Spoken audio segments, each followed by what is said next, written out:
voltei trazendo mais um review desse Monkey Madness 2021. Durante o mês de outubro, todos os dias eu vou estar analisando um filme de terror diferente, e no dia de hoje eu vou estar falando do 25º filme que eu assisti esse mês, que se chama O Orfanato, né? É um filme mexicano e espanhol, né? O nome dele original é El Orfanato, né? Em inglês é The Orphanage. Então, de qualquer forma que tu pronunciar esse filme, até onde eu sei, o nome dele é O Orfanato. É um filme de... Nossa, agora me faltou a data dele, que eu acho que é 2007, talvez? Deixa eu ver aqui, é 2007, né? E ele é um filme, assim, que eu posso dizer assim, que recomendaria para as pessoas que curtem aqueles filmes mais na vibe, assim, do suspense, sabe? Ele não é um terror muito visual, muito gráfico, não tem muitas cenas de violência no filme como um todo, né? Mas, né, ele lida mais com aquela coisa, assim, realmente, assim, de tu ir encontrando as pistas e descobrindo o que aconteceu na história, e no final tem uma revelação conclusiva, né? O que eu posso dizer é que pelo menos não é uma história que fica só naquele lance do horror psicológico.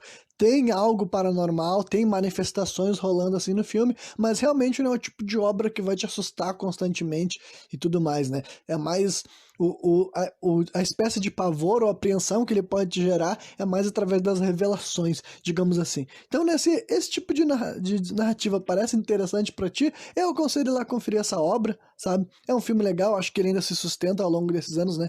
Que não faz tanto tempo assim que já foi lançado, mas já passou o quê?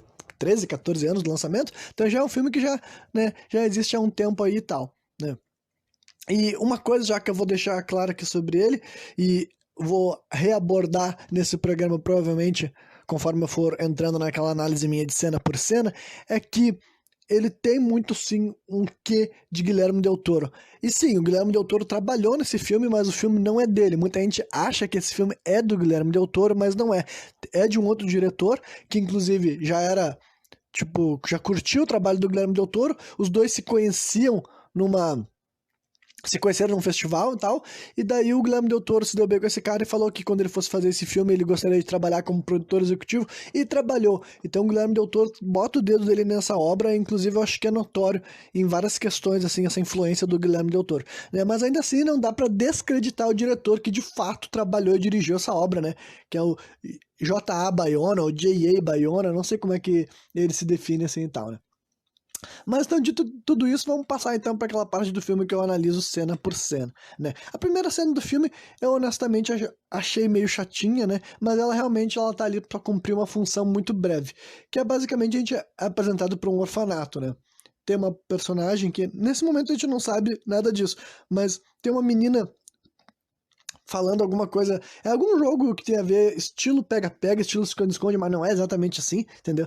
Mas essa menina que tá fechando, digamos assim, não sei se alguém vai entender essa expressão minha de quem brincava de esconde-esconde, né? Mas é a protagonista do filme, né? A Laura, que ela vai se tornar uma adulta logo mais, né? E ela é rodeada por outras crianças que vivem no nosso orfanato, e a gente vê uma velha preparando a adoção da Laura, sabe? Fala que ela... Tu vê que ela tá lá dentro da casa mexendo em alguns papéis, e ela comenta que a Laura vai sair de lá, né? Que vai ficar longe dos amigos dela, enfim. Ela deixa claro que essa guria será adotada em breve, né? Aí vem a apresentação e a tela de créditos, entendeu? Que eu vou dizer que é muito legal, tem uma estética muito interessante, né? Talvez essa fosse a parte desse filme que deveria ter mais para me conectar realmente ao senso estético, a maneira como as coisas são apresentadas. Talvez seja por isso que, apesar de eu achar um filme bom, eu não considero ele melhor ainda, né? Mas conforme eu falar tudo que eu tinha pra falar no final do filme, eu dou meu veredito final, digamos assim, né? Enfim, a gente vê os créditos, a gente vê o nome do filme, o orfanato, e a história começa a rolar, né? Aí a gente tá de volta no orfanato, só que agora a Laura já é uma adulta, né? Ela é uma mulher com 37 anos, ela não revela isso nesse momento, mas depois a gente vai descobrir, né? Ela tá casada com um homem chamado Carlos, e ela tem um filho chamado Simon, né? E nesse momento, esse Simon tá berrando no meio da noite, né? A mulher vai lá conversar com ele, inclusive, né? Chega lá pra ver porque o guri tá assustado, né? E daí ele começa a comentar, ele fala alguma coisa a respeito dos amigos dele que não entraram pra dentro de casa, que ele já tinha os dois amigos imaginários, que agora eu me esqueci o nome desses meninos, sabe? Eu sei que um deles tinha até um nome norte-americano, né? Mas enfim, então o moleque é daqueles que enxerga a gente, enxerga a coisa, e a gente sabendo que é um filme de terror, é óbvio que não é apenas, né, amigo imaginário, tem algo por trás disso daí, né? E daí pra ela conseguir fazer o menino se acalmar, ela inventa uma história a respeito de um farol, sabe? Que tem um farol lá que essa casa fica perto de uma praia, tem um farol lá, só que ele tá abandonado, só que ela mente que o farol funciona e ela usa um reflexo de luz pra conseguir fazer o menino acreditar que o farol funciona de alguma maneira, né? Daí a criança pede pra dormir com eles, né, com os pais dele, e a mulher acaba cedendo, né? Na manhã seguinte a gente vê a mudança e a reforma desse orfanato que ainda está em andamento. Então é notório que faz pouco tempo que essa família chegou aí e logo mais vai ser esclarecido por que essa mulher está voltando para morar no orfanato que um dia ela viveu como uma órfã, né? O Simon aparece vestido de super-herói, né? Ah, aqui eu anotei o nome dos amigos dele. É Watson e Pepe, né? E daí tu vê que tanto a mãe e o pai dele já estão acostumados que ele converse sobre essas duas crianças daí e tal, né? E daí também rola algumas cenas assim de ligação amorosa entre o casal, né? Poderiam achar que esse é um dos pontos que eu ia aproveitar para dar uma reclamada, mas honestamente eu acho que não. Eu acho que é legal, inclusive, tipo, eu já tô meio cansado do formato, tipo assim, a família vai pra uma casa e lida com uma assombração, né? Eu sei que esse filme não é tão moderno assim, então eu não posso reclamar disso num filme de 2007. Mas então eu quero te dizer que o ponto é que se os autores insistem em fazer histórias que é sobre uma família, eu realmente acho que, por mais que eu não seja o ponto alto da obra, aquilo que realmente me atraia, é importante que eles consigam fazer algumas cenas que tu vê que aqueles personagens têm alguma ligação amorosa, né? Quem ouviu as várias análises que eu fiz esse mês, vários desses filmes são sobre essa dinâmica de família e simplesmente não há qualquer, tipo, tu não entende nem porque aquelas pessoas estão juntas, sabe? Tu não consegue ver se aquela mulher gosta daquele cara, se aquele cara gosta daquela mulher, o que eles têm em comum, por que eles estão vivendo junto, sabe? Dá pra ver que o roteirista só queria uma família, porque na cabeça dele ele pensava, bom, é muito mais legal fazer um filme de terror se tem uma mulher, um marido e os filhos da família, sabe? Só que daí, basicamente, passa o filme inteiro e aquele casal nem interage, eles nem dizem que é um outro, eles nem dão um beijo na boca, sabe? O filme não tem nem o menor resquício de ligação amorosa, nenhum dos dois demonstra afeto um pelo outro, né? E esse filme daí, pelo menos, ele gasta alguns segundos, né? Não é nem uma cena demorada, mas é o suficiente pra gente entender, bom, pelo menos esse homem e essa mulher não se desprezam, né? Aí depois disso a gente vê a Laura e o Simon vagando até uma praia, né? Com a Laura contando uma história pro filho dela, então deixa mais claro que ela tem esse costume de estar sempre elaborando histórias fantásticas, sabe? Ou pelo menos de aventura pra menino se distrair, né? E daí, numa demonstração bem estúpida, assim, de comportamento materno, né? Claro que isso aqui é um filme, uma obra de ficção, mas se alguma de vocês que tá me ouvindo é mãe ou pai, bom, se tu deixa teu filho vagar sozinho pra dentro de uma caverna escura, eu acho que tu merece que aconteça muitas coisas ruins contigo, entendeu? Porque simplesmente é muito estranho a mulher tá na entrada de uma caverna, dá uma lanterna pro filho dela e fala, ah, vai lá, que não sei o que lá, não se perde, não sei o que lá. Mano, é uma criança de 7 anos, quem aqui que tá me ouvindo deixaria pensar, não, se meu filho de 7 anos quisesse entrar numa caverna pra explorar, eu deixaria e eu nem iria com ele. Tipo assim, cara, não fez o menor sentido, entendeu? A mulher fica do lado de fora da caverna coletando conchas enquanto o filho dela tá lá dentro. Mas pra sorte dela, sabe, ela encontra o filho dela falando sozinho com um novo amigo invisível, sabe? E daí, tipo, ele fala que. Ela pergunta, mas tu não disse que o Watson e o Pepe não iam vir? Daí ele fala, não, esse aqui é um novo amigo que eu encontrei aqui, né? Ele até fala assim, ele pode brincar lá em casa depois. E a mulher aceita porque ela ainda tá tratando isso como se fosse simplesmente um amigo imaginário, né? Mas, porra, mulher, como é que tu vai deixar teu amigo, como é que tu vai deixar teu filho dizer que vai levar o amigo imaginário dele pra te visitar na tua casa, tipo, sabe? Não é uma boa ideia, não, né? Mas enfim, né? E daí ela investiga aquela parte, depois que o filho dela sai da caverna, que ela fala, tá, agora a gente tem que ir embora, e o guri sai correndo, ela investiga aquela parte da caverna onde o guri tava conversando e ela encontra umas pegadas lá. Claro que poderia ser pegadas simplesmente do filho dela, né? Mas, olha. Pra mim já tá rolando coisa suficiente pra eu já ter começado a ficar, tipo assim, tem caroço nesse angu, né? Mas por algum motivo essa mulher achou todos esses eventos normais e mundanos. Após chegarem em casa, né, a Laura é visitada por uma velha, né, uma assistente social, pelo menos ela se descreve como uma assistente social, né, que ela disse que ela tá ali por causa do Simon, sabe? Inicialmente a Laura estranha, sabe, por causa que ela imaginou que aquela velha tava ali por outra razão, que ela vai explicar melhor na cena que sucede, quando ela manda a velha entrar e elas têm uma conversa. Ela explica o que ela pretende fazer ali naquele orfanato, vai se tornar uma espécie assim de casa, vai ser quase que um orfanato de novo, só que na verdade é pra cuidar de crianças especiais, entendeu? E ela disse que não vai ser um grande grupo, é basicamente como era quando ela era pequena, né? Era um grupo de 6 crianças que ela pretendia cuidar, então ela tá com esse desejo, foi por isso que ela voltou pra essa casa, por isso que ela tá reformando ela e ela quer fazer aquilo que fizeram com ela, sabe? Só que ela tá indo um passo mais longe, que ela quer cuidar de crianças de necessidades especiais, seja lá o que isso quer dizer na prática, né? Só que daí a velha entrega para ela uns papéis referentes à adoção e à doença de Simon. Então a gente tem duas revelações nesse mesmo momento, né? A primeira é com que o filho dela não é filho dela, então esse Simon é adotado. E o segundo é que o Simon tem uma doença, embora eles não falem exatamente o que é. Só que quando a Laura ouve essas coisas, dá pra ver que ela se incomodou, entendeu? Claramente ela ficou, tipo assim, ela pensou assim, essa velha tá se metendo demais, eu não perguntei nada disso. E ela enxota a velha, inclusive ela fala que ele não sabe. Olha, o Simon não sabe que ele é adotado, o Simon não sabe que ele é doente, então, ó, chispa, né? Bota a velha pra correr assim e tal, né? A gente vê a Laura guardando os papéis num cofre, né? Porque basicamente ela não quer que nada seja descoberto, e depois disso a gente vê que ela fica observando o Simon por uma fresta, sabe? O filho dela tá fazendo algum desenho assim no quarto dele, certo? E ela tá olhando pra ele através de uma fresta assim na porta, né? Aí rola uma longa cena em que a Laura se acorda ouvindo barulhos fora de casa, sabe? Mais uma vez daí essa mulher mostra que ela não é a mente mais brilhante que tu já viu num filme, porque, tipo, imagina tu se acorda num casarão, distante de praticamente qualquer outra casa, sabe? A única coisa que tem perto desse lugar é uma praia vazia, solitária, digamos assim. Então, você acorda ouvindo barulhos fora da tua casa, ela vai se levantar, ela tentou acordar o marido dela, só que o marido dela ficou, Então ela sai sozinha, ela vê que tem alguém mexendo num galpão que fica lá, porque tá ouvindo barulho, dá pra ver que uma porta tá se mexendo, sabe? Então, tipo assim, cara, independentemente de ser fantasma ou não, essa mulher é tremendamente imbecil, ainda mais que ela tava saindo de mãos vazias, sabe? Se pelo menos ela tivesse pegado, sabe, sei lá, qualquer arma branca, no mínimo, pra mostrar que a intenção dela era chegar lá e dar paulada na pessoa, então ela tá sendo muito ingênua, né? E daí, mas essa cena realmente, apesar dela ser lenta, né, ela não chega a ser inútil pra narrativa, porque ela contribui pra te gerar uma cena, assim, de desconforto, te dar um certo, assim, de pavor, porque realmente dentro daquela galpão que ela visita, a gente encontra aquela velha, sabe? Aquela mesma velha que tinha visitado a casa, agora ela tava lá escondida no galpão com uma pá na mão. Inclusive, até a primeira vez que tu vê essa cena, tu pensa que a velha iria agredir a mulher, só que ela não agride, ela foge correndo assim, tal, com a tal de pá. E daí, né, depois, assim, sem, só dá uma breve troca de cena e a gente vê que a mulher daí acordou o marido dela e elas estão revistando a propriedade em busca da mulher, né? E ela tá caminhando pra outro. Agora ela tá com um sarrafo na mão, né? Daí, pelo menos, um diálogo que me fez rir é quando o marido dela fala assim: O que que tu vai fazer com esse pau? Tu vai bater com esse pedaço de pau na cabeça da velha? Eu tive que dar risada, porque realmente é muito engraçado esse momento, né?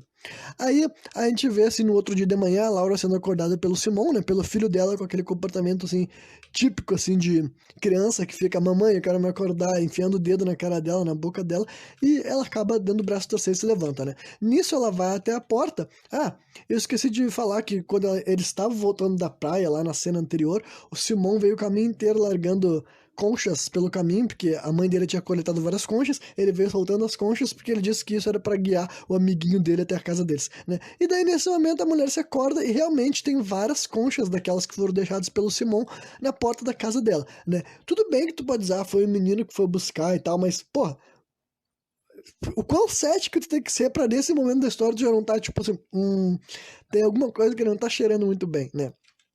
Aí os dois, depois, o Simon e a mãe dele, né, a Laura, tem um diálogo sobre o livro do Peter Pan, sabe? Que o Simon pergunta por que a Wendy não fica lá, e daí ela fala, é que a Wendy já ficou muito velha, ela não pode ir pra lá. Daí ela pergunta, quantos anos tu tem? Daí a mãe dele fala, 37. Daí ele pergunta, com quantos anos a senhora vai morrer? Daí ela fala assim, por que tá perguntando isso? Eu vou morrer muito depois, com muita idade, muito velha, né? Depois que tu já for adulto, né? E daí o guri fala assim, mas eu não vou ser adulto, né? E daí ela meio que trava a conversa ali, ela tem medo de fazer perguntas e descobrir por que o menino tá falando isso, né? Mas basicamente, nós, enquanto audiência, entendemos que a própria criança já sabe, ou imagina, ou deduz, ou tem certeza de que ela morrerá em breve, né? Morrerá ainda criança. Daí nisso, a Laura encontra o desenho do Simon, aquele que a gente viu muito rapidamente ele fazendo, né? E nesse desenho tem 6 crianças e uma delas tem uma máscara de saco, sabe? É como se fosse aquele saco de linho que foi cortado a partir de cima e fizeram uma máscara com ela. Uma máscara bem creepy, simples porém efetiva na intenção que é tipo deixar desconfortável se tu visse uma criança com essa máscara, né? Um dos olhos da máscara é tampado, como se alguém tivesse costurado um botão, e o outro é um buraco vazio, né? Pra criança poder olhar através dele, né? E daí a Laura conversa com o Simon a respeito do desenho, entendeu? Pergunta quem são as crianças, ele fala que são os amiguinhos dele, né? Então eu já estaria completamente apavorado se fosse meu filho falando esse tipo de coisa, né? E daí ele comenta de um jogo que eles brincam de esconder as coisas e o caralho, e daí ele fala que tem que encontrar, tem que mostrar pra ela as moedas dele, né? E daí os dois começam a brincar de uma caça ao tesouro, sabe? Primeiro, eles seguem, tipo, enquanto eles estavam tendo essa conversa, eles encontram. O guri falou pra ela que ia mostrar as moedas de ouro dele, só que quando ele chega pra mostrar o que que era, tem um vidro cheio de dente de leite. Daí a mulher fala, esse aqui são os teus dentes de leite, de onde tu pegou? Daí ele fala, essa é brincadeira, onde é que deveria estar meus dentes de leite? Aí ela vai até um vidro, aonde deveria estar o dente de leite, e dentro desse vidro tinha areia, aí eles perguntam, ele fala onde é que deveria ter areia.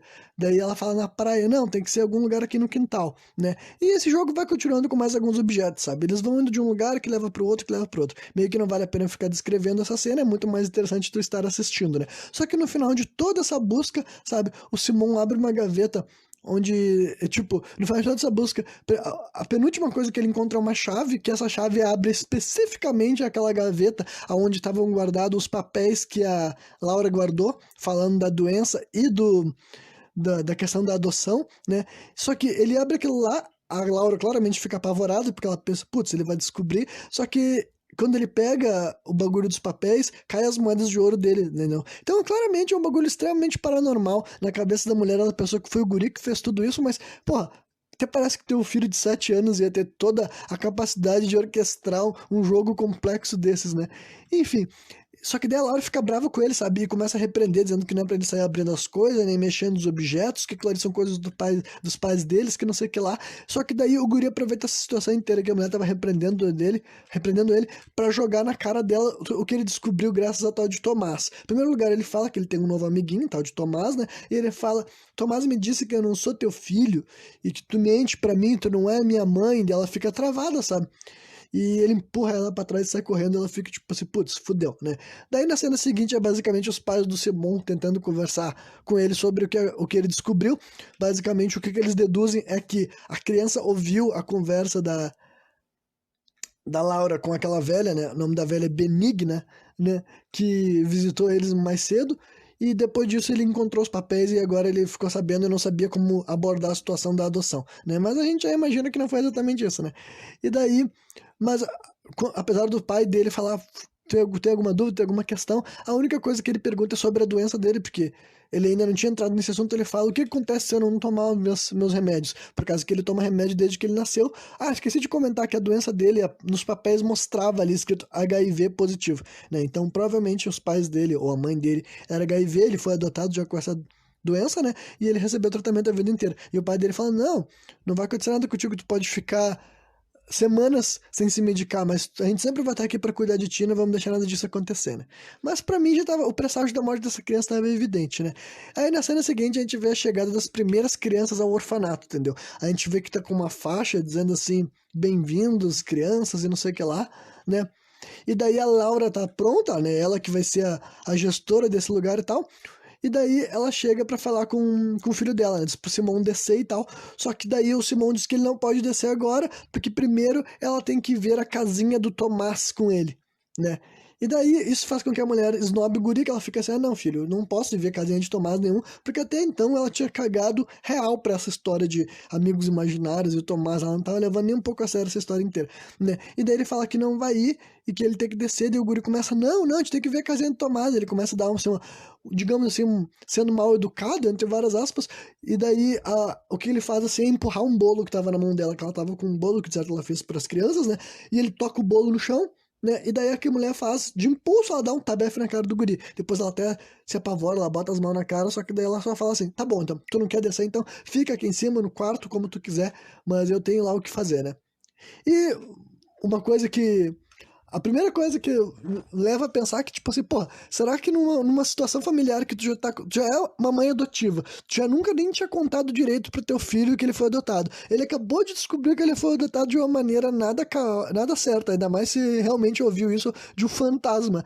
E realmente esse é o melhor momento da tua vida pra tu começar um orfanato de criar crianças especiais. Será que realmente tu não deveria ir com calma nesses teus projetos de vida, mulher? Acho que tu tá querendo abraçar problemas demais e tu não vai conseguir lidar com eles ao mesmo tempo, né?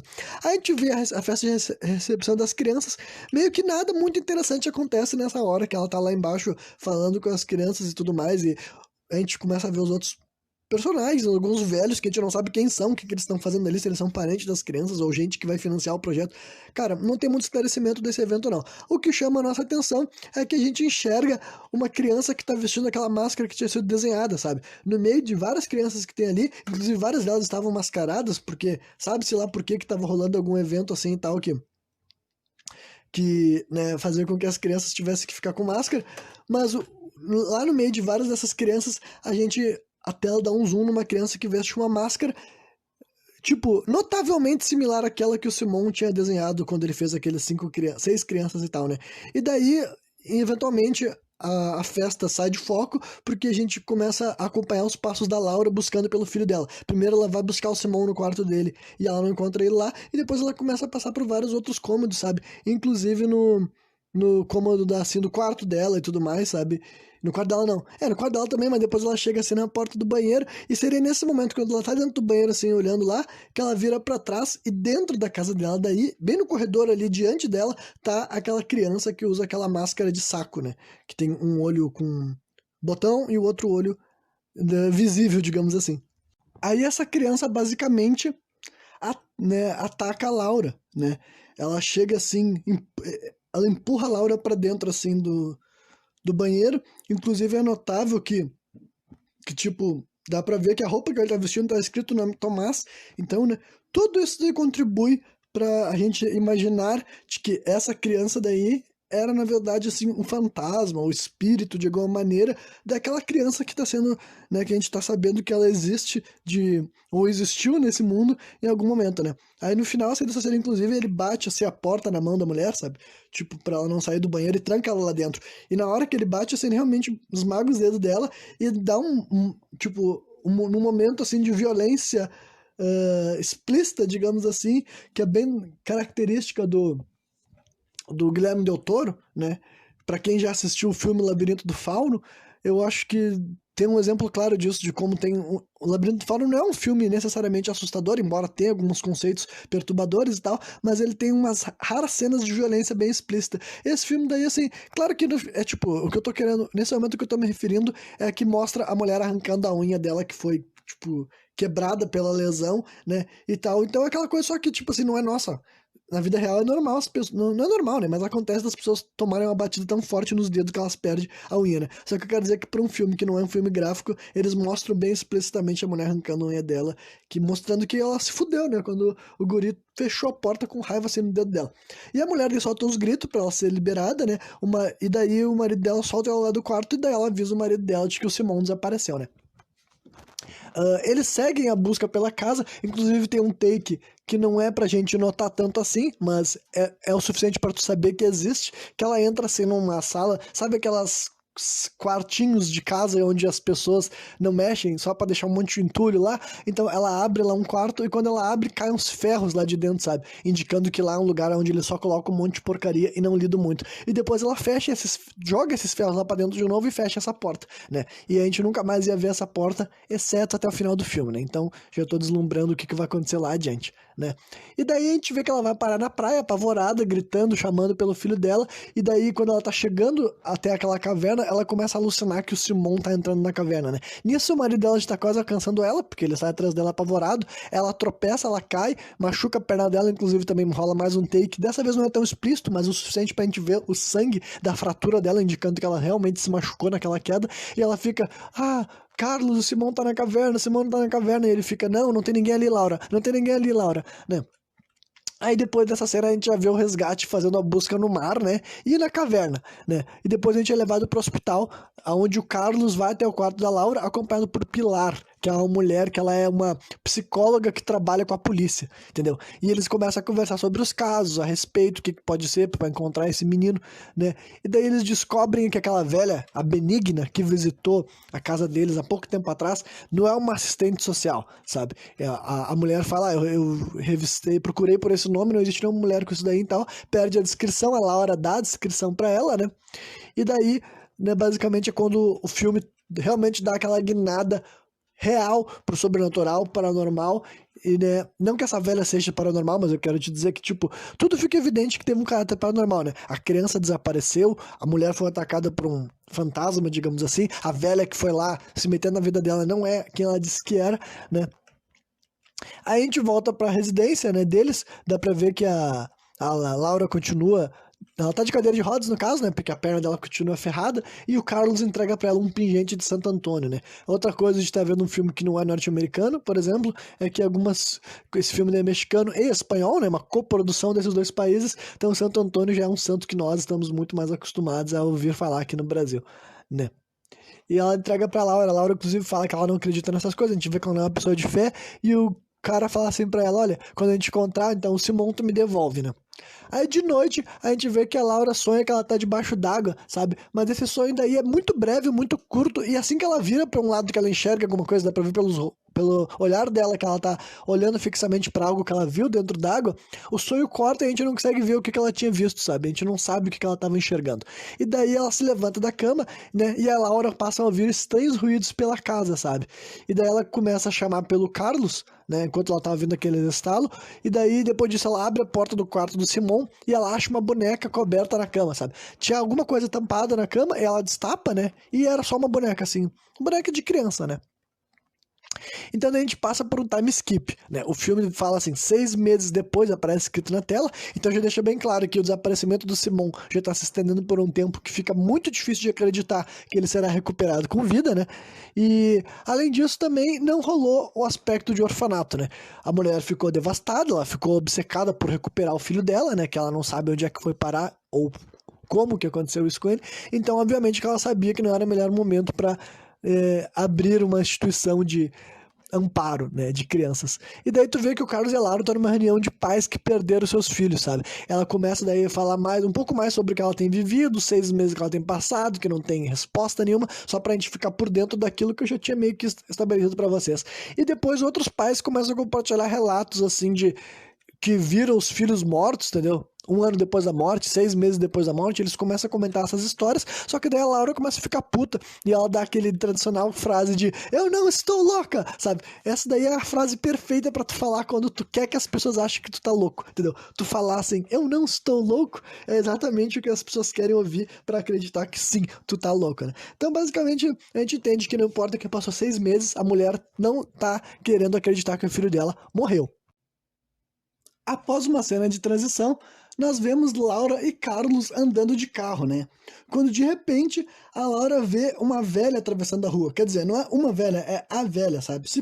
Do nada mesmo, ela tem uma mulher atravessando a rua empurrando um carrinho de bebê que. Eu não tenho certeza se é um carrinho de bebê ou alguma outra coisa do tipo, mas a velha claramente está empurrando algo na frente dela. E daí ela fala, ah, aquela ali é a velha que nos foi lá em casa. E daí ela se levanta e quando a mulher tá assim atravessando a faixa, ela fala assim, benigna. E quando a velha olha pra trás, ela é atropelada assim muito rapidamente, sabe? Assim que a velha olha pra ela, as duas fazem contato visual, dá um barulhão assim e tal. Então, com certeza é uma cena chocante, tá ligado? E que te pega do nada, né? Principalmente pra quem nunca viu o filme. Na verdade, eu já tinha visto esse filme pelo menos uma vez, sabe? Conforme eu tava assistindo ele, tenho certeza que eu já tinha visto esse filme, principalmente porque essa cena me lembrou. Mas até nessa segunda vez ela me pegou de surpresa, porque é muito súbito, sabe? É um bagulho que tinha na tua memória que acontecia, mas do jeito que ela é feita, realmente é bem, assim, uma forma muito interessante, né? De colocar violência num filme que não é sobre violência, entendeu? Porque, tipo, o marido da Laura é médico, ele tenta socorrer a velha, deu pra ver que ele fez respiração boca a boca nela e a boca dele ficou toda suja de sangue, né? Só que daí, tipo, no primeiro momento, quando ela tá morta, vão tapar o rosto dela, a gente enxerga o rosto dela só com um vislumbre, só com um flash. Só que daí rola aquilo que eu falei, sabe? Que é característico do Guilherme Del Toro, que é um take explícito daquela aparência grotesca da velha, sabe? Porque a gente vê que ela segura a mão da Laura como se ela tivesse, tipo, espasmo de quem tá morrendo, sabe? Dá aquele choque, e daí o rosto dela fica exposto de novo, e ela tá com a cara fudidaço, o queixo dela não existe mais, o maxilar dela foi completamente rasgado, e a gente consegue enxergar aquela imagem da pessoa fudida, a pessoa fudida durante, sei lá, 3 ou 4 segundos. Então isso daí é uma coisa que eu identifiquei como uma pitada do Guilherme Del Toro nesse filme, sabe? Que ele fala, vamos fazer essa coisa aparecer, vamos esfregar na cara da pessoa a violência, pelo menos um pouquinho pra ele sentir esse sabor, né? Enfim, E daí a gente vê que a polícia encontrou fotos e uma filmagem na casa da Benigna, então pelo menos sim, essa velha que acabou de morrer era a velha que visitou ela no passado, lá, né, 6 meses atrás, antes da tragédia, e realmente ela tinha alguma coisa a esconder, ela tinha algum contexto, então, né, outra coisa que eu gostei desse filme, que apesar de ser um filme de fantasmas, tinha algo humano também na jogada, né, e assim a gente descobre, né, através das fotos e das filmagens que a polícia recuperou, que a Benigna foi funcionária do orfanato, né? E daí a Laura, meio que na hora, ela fala assim: não, mas eu me lembraria, eu morei aqui durante um bom tempo. Daí ela fala: ah, não, mas aqui a Benigna não trabalhou muito aqui. Então por isso que tu não se lembra, porque ela só ficou um pouco por aqui, entendeu? E daí ela esclarece que o Tomás, essa criança que o Simon falava, era filho dela, né? E daí entra naquele clichê da criança com má formação, sabe? Que apesar de ser um clichê, que nem eu falei pra vocês, eu não sou. Eu não me incomodo tanto quando eu vejo ideias reaproveitadas, entendeu? Desde que seja executado de uma maneira decente, entendeu? E aqui era basicamente aquela criança que ela nasceu feia, com desformação, e daí ela era zoada, ela era perseguida, sabe? E e tem mais esclarecimentos sobre. Eu não sei se é aqui que revelam tudo, sabe? Talvez eu não sei. Acho que nessa cena que fala tudo a respeito de quem foi o Tomás e quem foi a velha Benigna. Talvez eu entre mais adiante lá nesse esclarecimento, porque eu não tenho certeza, né? Enfim. Aí outra cena de transição rola, né? E dessa vez, tipo, essa cena de transição pra vocês eu já vou dizer que são basicamente dois tipos de coisa que a gente enxerga nesse momento do filme, né? Desde o começo, na verdade, algumas das cenas de transição que a gente vê são leves indicativos de que a casa é assombrada mesmo, sabe? De vez em quando a gente vê portas fechando, janelas abrindo ou fechando, e também a gente vê, tipo, do lado de fora do orfanato tinha brinquedos, sabe? Tipo, brinquedos de uma pracinha, que nem a gente vê aqui no Brasil, e de vez em quando tu vê um brinquedo se mexendo sozinho. Então são pequenos sinais de que há crianças morando ainda naquela casa, sabe? São um tipo de coisa que esse filme vai te salpicando. E além disso, nesse momento da história, o que a gente vê de vez em quando é o Carlos fazendo montando aqueles, como posso dizer assim, ah, painéis de busca, sabe? Que ele bota fotos do filho dele e vai ligando uma pista na outra. Então, basicamente, essas cenas de transição do Carlos é só pra gente ver que o cara não tá completamente desconectado da busca. Ele quer encontrar o filho dele também. A diferença é que a Laura já tá levando pro viés mais paranormal, né? Espiritual, enquanto o cara ainda tá em uma busca mais física, mais terrena, mais mundana, né? Então, pelo menos é pra mostrar que o Carlos não tá completamente relapse com o desaparecimento do filho dele, né? Ah, aí, depois dessa cena de transição, a gente vê que a Laura tá falando com alguém que deita do lado dela, sabe? Tipo, não nos mostra quem é, então tu já imagina que é algo desse nível paranormal, porque a gente simplesmente vê um barulho na porta mexendo e a mulher sente que alguém deitou atrás dela e ela nem olha pra trás, ela só começa a conversar assumindo que era o marido dela, né? E daí depois tu vê o cara saindo do banheiro, o marido dela, ela se levanta assustada e fala assim: tu tava aqui na cama? Daí ele fala: não, eu tava no banheiro, que não sei o que lá. Daí ela fica: ai meu Deus, alguém deitou aqui comigo, cara, não acredito. O cara fala assim: não, tu tá viajando, né? Então. É uma cena. Não sei. Questionável, né? Aí na próxima cena do filme, a Laura tá num seminário ministrado por ninguém menos que o Edgar Vivar. Claro que não é o Edgar Vivar, né? É um personagem que ele tá interpretando. Mas pra quem não sabe, Edgar Vivar é o nosso grandíssimo Senhor Barriga. E nesse filme ele tá grande pra caralho, coitado. Nessa época, em 2007, ele tava provavelmente um dos maiores. Da parte que ele foi mais obeso na vida dele, né? Mas independentemente disso, só de ver o Edgar Vivar em outra obra que não seja o Chaves é muito legal, é muito interessante. E ele atua bem, claro, né? Obviamente que ninguém vai estar questionando a capacidade interpretativa desse cara nessa altura da vida da pessoa. A pessoa tem que ser muito doida, né? Ele colabora bem com o personagem dele, que é realmente o Cameo, sabe? Ele só vai aparecer nesse seminário daí, né? Que tu vê que ele entende de sobrenatural, ele é o personagem que tá falando sobre coisas paranormais, né? E daí no final do seminário a gente vê que a Laura encontra ele, conversa com ele a respeito do que tá acontecendo, e daí ele fala: olha só, eu não sei o que é que tu acha disso, mas tu poderia aceitar que uma médium visitasse a tua casa, né?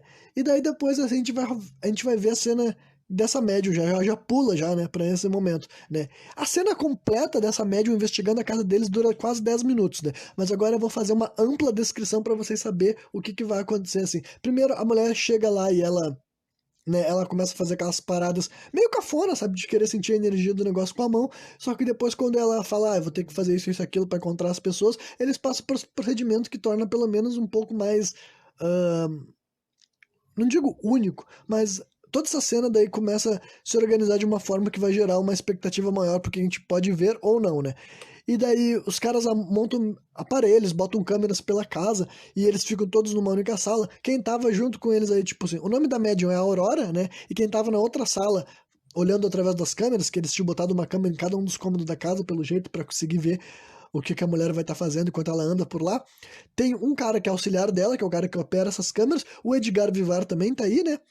E daí tá o Carlos, a Laura e a Pilar, que é a psicóloga que pediu pra assistir também pra ver o que vai acontecer, né? E daí é uma cena que, apesar de lenta, sabe? E do conceito que eu fiquei meio dividido sobre esse negócio de ser um paranormal, um médium que lida com máquinas, e, enfim, eu não sabia mais ou menos o que eu ia achar. Eu vou dizer que ela é executada de forma interessante, ela cumpre muito bem seu papel. E dá pra dizer que é uma cena agradável, gostosa de assistir e bem bolada, bem executada, sabe?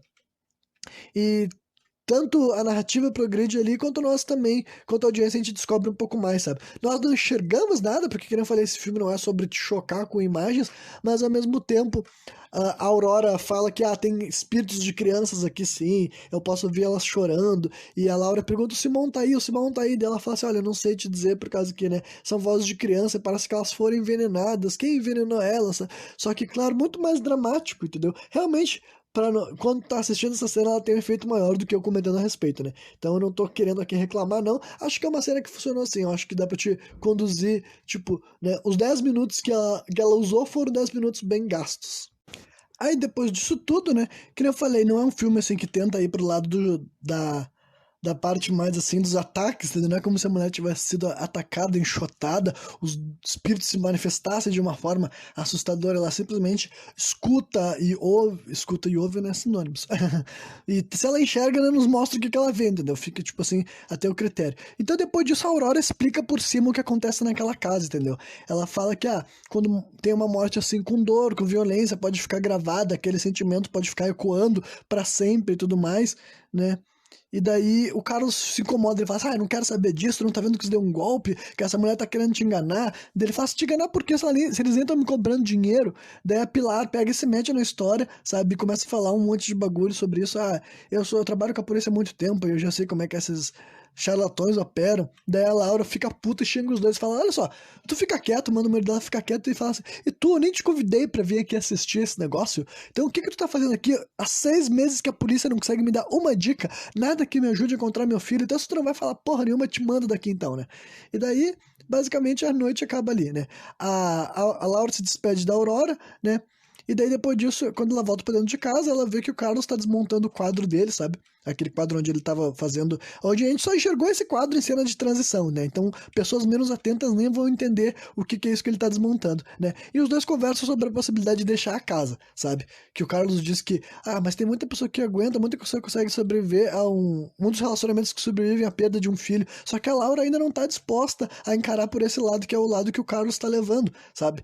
Que já é que o filho morreu e agora é o que tem. Daí a Laura fala olha, eu preciso colocar um ponto final nisso, eu tenho que saber onde é que tá meu filho, tenho que encontrar ele. Então, ela, né, acho que não é essa hora que ela pede pra ficar 2 dias sozinhos, ou já foi?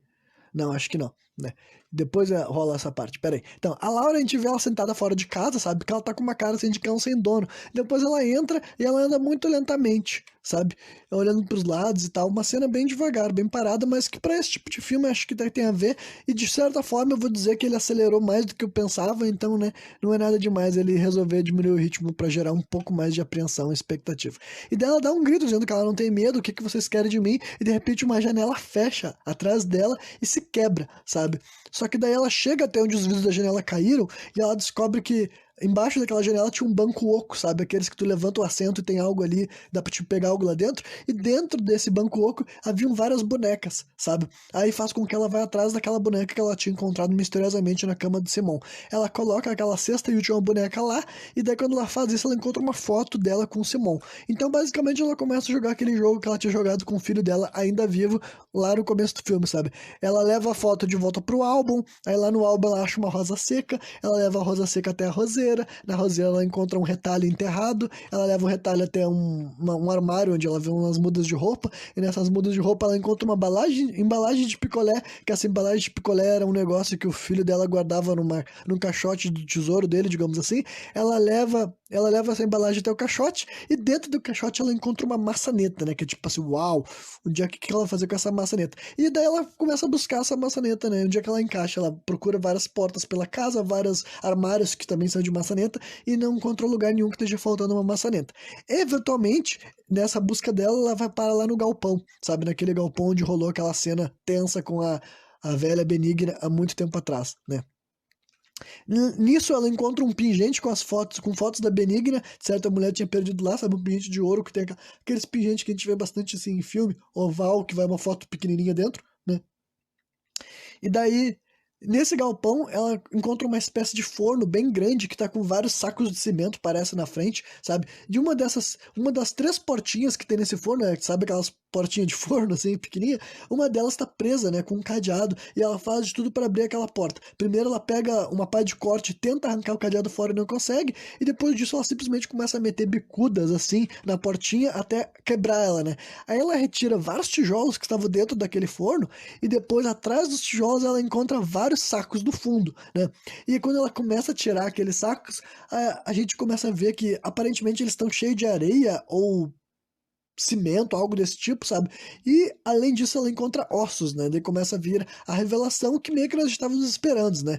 E daí passa pra cena seguinte, a gente vê que tem policiais visitando a casa, né? E depois disso a Laura tá no quarto dela observando uma conversa de Carlos com a Pilar, sabe? Ela tá olhando pela janela e ela vê que o marido dela tá conversando com a psicóloga, que realmente não parece que seja assim uma subplot de traição, parece que é só simplesmente o marido dela conversando com alguém que não vai levar pro lado do paranormal, da espiritualidade, né? O Carlos entra no quarto da Laura e a gente vê que ela tá assistindo o vídeo das crianças, sabe?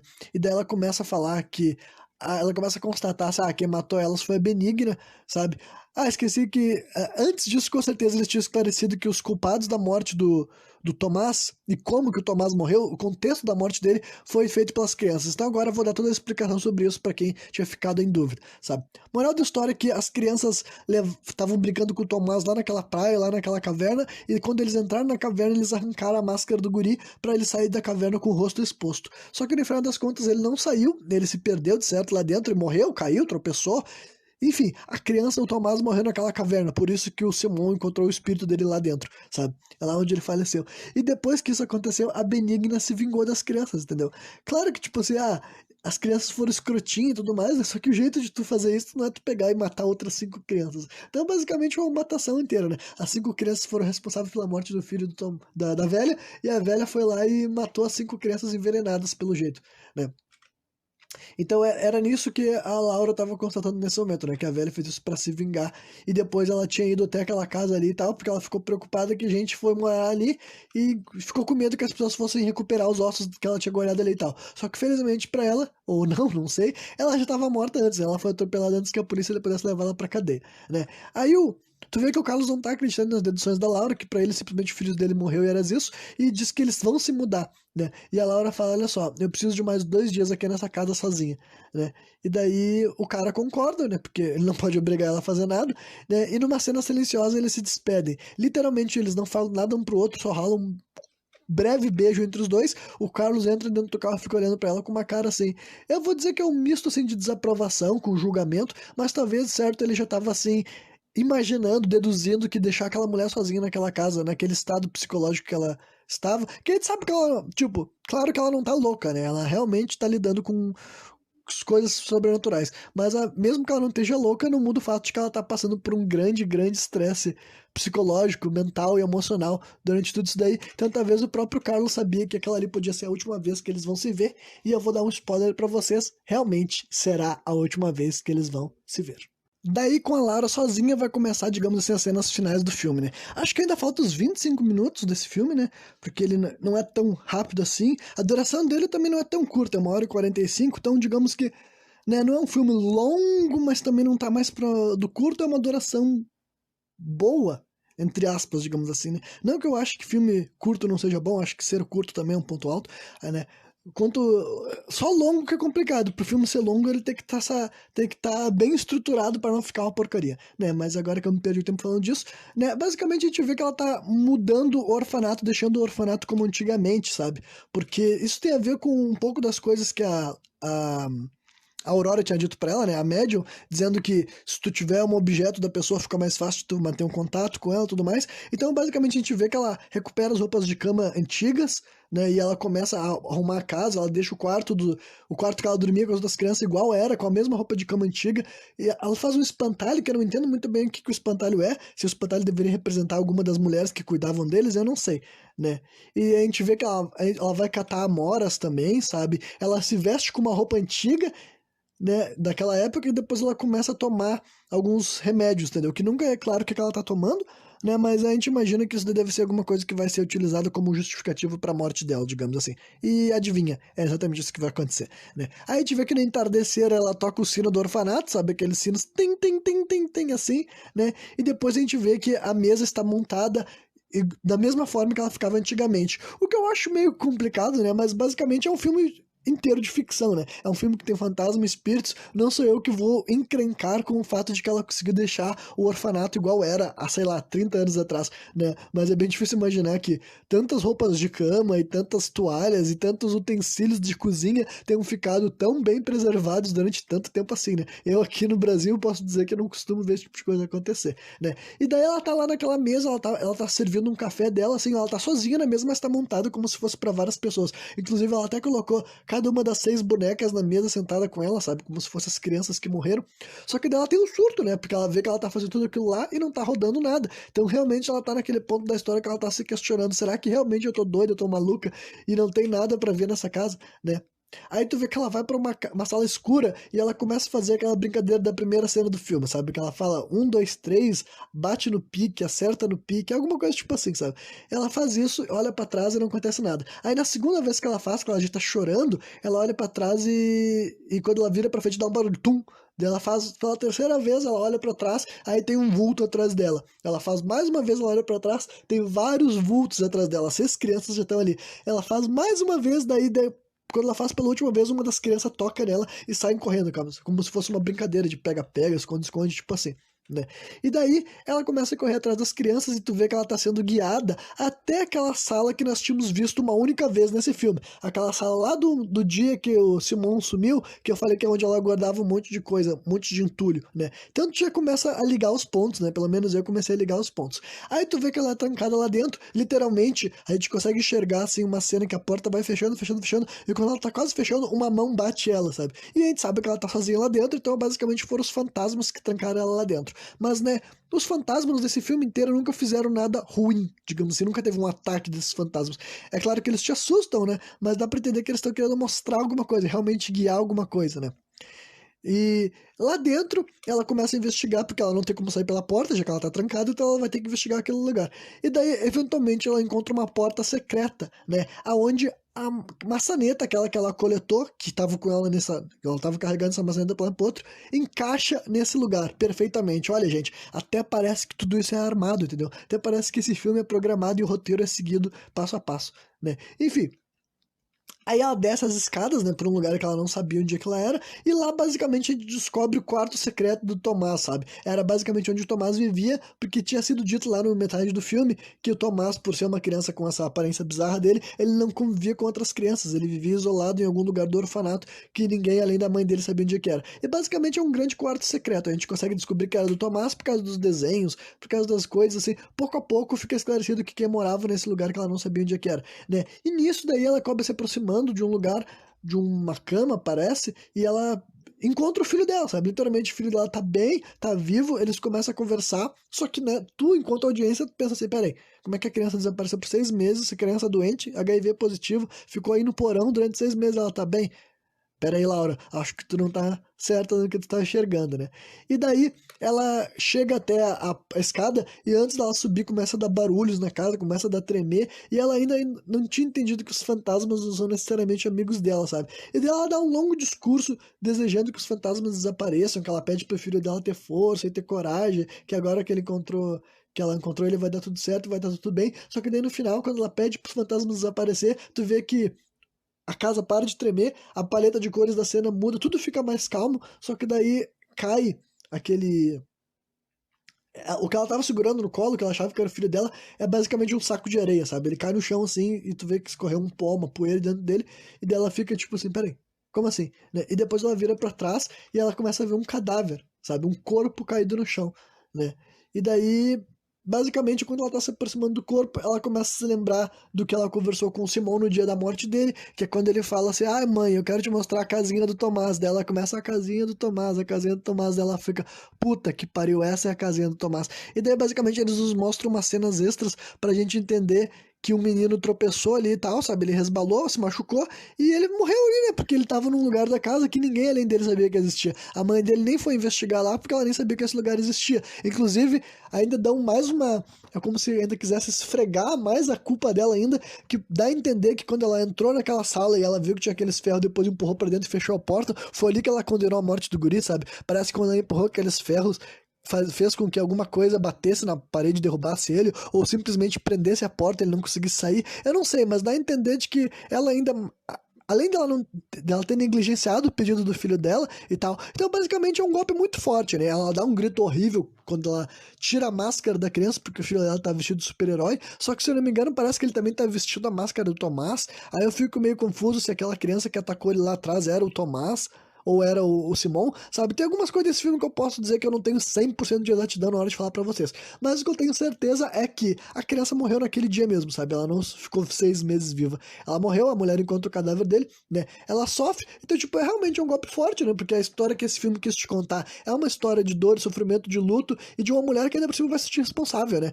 Qualquer pessoa na situação dela nunca mais ia conseguir se perdoar. Imagina se tu soubesse que teu filho queria te mostrar algo importante, entre aspas, tu não quis ver, e depois disso tu descobre que o fato de tu não ter ouvido ele fez com que tu não conseguisse socorrer ele, sabe? Tu não conseguisse ir atrás dele porque tu nem sabia que tinha uma sala secreta na tua casa, né? Então daí ela sobe pro quarto dela, ainda carregando o cadáver do filho dele, né? E daí lá no quarto dela, ela tá na verdade o quarto que ela montou pras crianças de novo, né? O quarto dos órfãos, digamos assim. Ela fica lamuriando a morte do filho dela, dizendo que não é justo, que ela encontrou o filho dela e não vai conseguir ficar com ele, e tu vê que ela começa a tomar mais daqueles remédios, daquelas pílulas que ela tinha tomado antes. Basicamente ela tá cometendo suicídio, sabe? E daí rola um momento assim cinematográfico, sabe, poético, eu acho que é bem interessante, que tipo assim, ela pega aquele pingente e bem no momento que ela arranca aquele pingente de Santo Antônio é o momento que ela morre, né? Então fica várias, tipo, possibilidades, sabe? É como se, tipo assim, o pingente estivesse mantendo ela viva e ela tirar o pingente faz com que ela morra. Além disso, ela tinha dito que quando ela encontrasse o filho dela, ela ia devolver o pingente pro marido dela, embora ela não tenha devolvido, ela só tocou no chão, né? E daí, depois disso, a gente entende que ela morreu, porque a cabeça dela baixa, assim, tal, em cima do cadáver do filho dela, e daí ela se acorda, né? Depois de alguns minutos, ou algumas, sei lá, não é esclarecido quanto tempo passou. E ela enxerga o filho dela vivo, os dois têm uma conversa, assim, um diálogo bonito de quem tá se reencontrando, e daí ele fala que ele deseja que ela fosse a cuidadora dos órfãos. E daí, pouco a pouco, na cada uma das camas a gente enxerga que tá todas as outras crianças lá, né? E daí eles começam a reconhecer a Laura. Ah, é a Laura, é a Laura. E daí o filho dela fala assim, ah, é como se ela fosse a Wendy. Então, tipo assim, meio que se ligaram, fizeram uma releitura da história lá dos Meninos Perdidos, do Peter Pan, entendeu? E daí deram uma romantizada toda, assim, pra parar o filme. Eu vou descrever a cena final que vem depois dessa, antes de me aprofundar nessa história da romantização toda, né? E daí a gente vê o Carlos, né?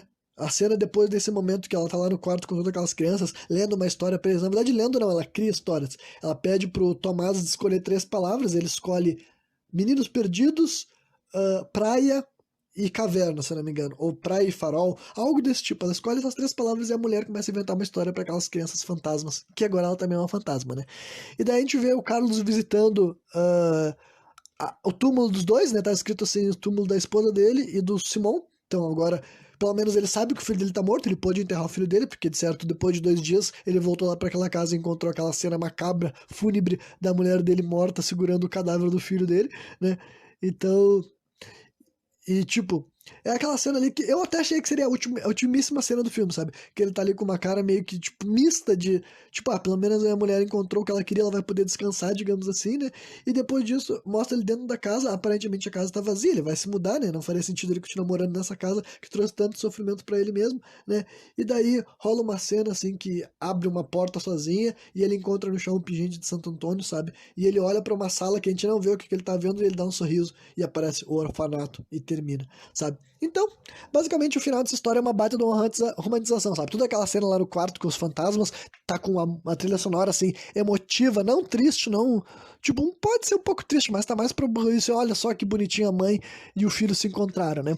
Então, eu posso dizer assim que, tipo, cara, na prática, né, com certeza a maneira mais óbvia de ler essa história é muito mais horrível do que isso, né? Porque vamos parar pra pensar o que aconteceu. Vamos realmente parar pra pensar o que aconteceu nesse orfanato, sabe? Morreu 6 crianças, sabe? De várias formas diferentes, né?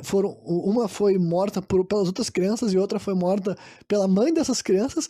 Depois disso morreu mais um menino que foi o filho dela por uma questão, assim, digamos, negligência parental, eu vou botar a culpa nela, porque, né, era uma criança de 7 anos, então tu que tem que estar totalmente responsável pelo bem-estar do teu filho nesse momento, e ela meio que, né, não estava sendo tão atenta às coisas quanto ela poderia. E por fim, é uma mulher que cometeu suicídio, porque o que ela fez foi suicídio, entendeu? A diferença é que ela não deu um tiro na cabeça, não se enforcou, sabe? Não se jogou de cima da casa, mas tomar medicação em excesso, né? É suicídio. Então, basicamente, na prática, o que esse orfanato se tornou é um lugar horrível, entendeu? Eles terminaram com um lugar, assim, com uma música alta, sabe? Eles quiseram fazer aquela cena no final do cara ali sorrindo, entendendo que a mulher dele vai descansar em paz, mas, tipo assim, cara, eu não vejo como isso vai ser descansar em paz, entendeu? No mínimo, tinha que ter um orfanato 2 e agora é um lugar infernal. Essas crianças estão tudo com desejo de vingança latente, a mulher virou um espírito raivoso, porque, né? É basicamente assim que as coisas realmente seriam, digamos assim, né? Se fosse... Olha o Renan querendo assumir, ou deduzir, ou afirmar como que os fantasmas se comportariam. Mas basicamente é assim que a gente entende o que é um espírito em sofrimento, um espírito vingativo, né? E a gente sabe que se matar não é uma maneira boa de tu morrer, não, sabe? Não é porque teu filho morreu que tu vai se matar e vocês vão se encontrar no paraíso e vai ser tudo bonito, né? Por isso que eu falei que é uma baita romantização. Eu diria que esse filme ele até tem um caráter assim, como se fosse assim uma... Conto de fada sombrio, sabe? Inclusive é outra coisa que eu posso colocar assim, fazer um paralelo com o Labirinto do Fauno, né? Que é um filme que eu sempre enxerguei na minha cabeça como se fosse assim, sabe? Um conto de fada sombrio, um conto de fadas adulto, basicamente, sabe? E esse filme ele tem muito disso, ainda mais que eles ficam trazendo a história do Peter Pan para te fazer esse exercício, né, e associar um pouco essa narrativa com a história do Peter Pan. Então, digamos que é uma grande romantização dessa parada dos fantasmas, dos mortos, dos espíritos, né, e do desejo de vingança e tudo mais. Inclusive, queria falar até a cena final, sabe? Achar que a tua mulher vai descansar em paz depois que ela se matou, entendeu?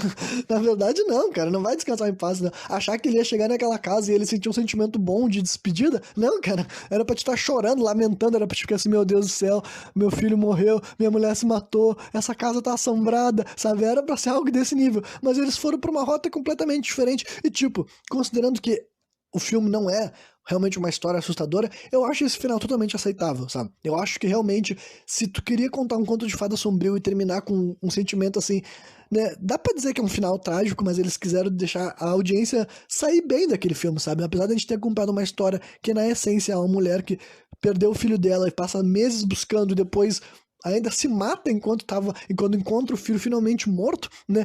Não tem nada de bom, digamos assim, nessa história, na teoria. Eles quiseram assim, eu quero que esse filme termine num clima mais gostoso, eu quero que as pessoas sintam algum sentimento de satisfação quando essa obra termina, né? Mas eu sou obrigado a dizer que é realmente uma baita romanização dessa parada dos espíritos, né? Realmente é o autor querendo dar um twist positivo numa história que, quanto mais tu pensa a respeito sobre ela, menos positiva ela parece, né? Mas eu tô de acordo, entendeu? Eu acho que é um final válido pra história. Eu simplesmente não consigo comprar ele muito, mas eu consigo terminar essa experiência e dizer assim, bom, digamos que acabou, tudo bem, mas, né, eu não consigo enxergar esse final tão positivo, né, apesar de eu reconhecer o esforço deles de querer deixar bem claro na cabeça das pessoas de que foi um final positivo, sabe, tipo assim, que por mais que tu não consiga enxergar nada de bom em como essa história se desenrolou, o diretor, na cabeça dele, achou que terminou de uma maneira agradável, uma maneira gostosa,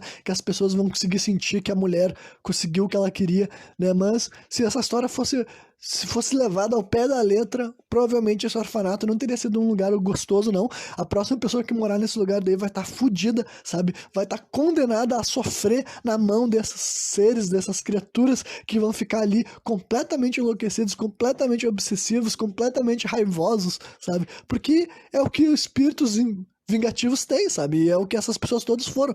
Esse lugar, todo mundo que tá aí dentro morreu de uma maneira não ideal, sabe? Todo mundo que morreu aí morreu de uma maneira violenta ou de uma maneira. Enfim, com certeza todos os contextos dessas crianças e né, da mulher também que morreu aí não é um tipo de lugar que ia atrair energia positiva, gostosa, não. Ia ser justamente pelo contrário, né? Então, no final de tudo isso, toda essa descrição, eu posso dizer que eu curto esse filme, sim. Eu acho uma experiência legal, mas por algum motivo eu não gosto tanto assim, entendeu? Não é sobre achar o filme ruim, eu não acho o filme ruim, eu acho o filme bom. Inclusive, eu acho que outras pessoas podem gostar dele muito mais do que eu gosto, mas por algum motivo, apesar de não ter nada que seja tão ruim, ou algo que eu acho que foi mal feito, sabe, ou de muito mau gosto, entendeu? Simplesmente não tem nada também que ressoa muito forte comigo, sabe? O senso estético não é tão legal, não é tão memorável, sabe? Não tem lá, assim, muitas coisas que ficam marcadas por mim, seja a maneira como os fantasmas são retratados, ou até sabe, como eu posso dizer assim, os sets, entendeu? O jeito que a casa é montada, a decoração, a ambientação, sabe? Até coisas como, assim, paleta de cores do filme, fotografia, sei lá. O ponto é que eu já assisti então esse filme umas 2 vezes, nenhuma das vezes que eu assisti eu achei uma porcaria, pelo contrário, eu achei o filme legal, só que depois que termina, não é como se eu tivesse ficado assim, nossa, que filme do caralho, sabe? Então, eu acho que outras pessoas podem gostar mais desse filme do que eu simplesmente digo que é um filme bom, sabe? É um filme, assim, 7,5, sabe? Pra mim, na minha opinião.